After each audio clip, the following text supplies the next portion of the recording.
শ্রীমদ্ ভগবদ্ গীতা দশম অধ্যায়। এই অধ্যায়ে আছে, যা কিছু এ জগতে সংঘটিত হয় সে সকলই ভগবানের অস্তিত্বে ও স্ফূর্তিতে হয়ে থাকে।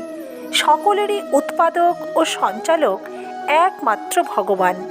তত্ত্বত সকল বস্তুই ভগবৎ স্বরূপ। একথা মেনে নিলে ভগবানের সাথে প্রেমের যোগ স্থাপিত হয় এবং সর্বোচ্চ ভাব প্রাপ্তি হয়। ভগবানের প্রতি এই অফুরান শ্রদ্ধা ও বিশ্বাস মানুষকে সমত্বযুক্ত নির্বিকার ভাব এবং অভয় প্রদান করে।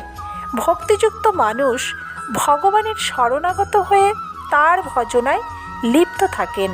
এই ভজনাতে সাধক শুধুমাত্র নাম জপ, চিন্তন, মনন, ধ্যান, সৎসঙ্গ প্রভৃতিতেই নিজেকে সীমিত রাখেন না, তিনি ভগবানেতে সর্বদাই লীন হয়ে থাকেন।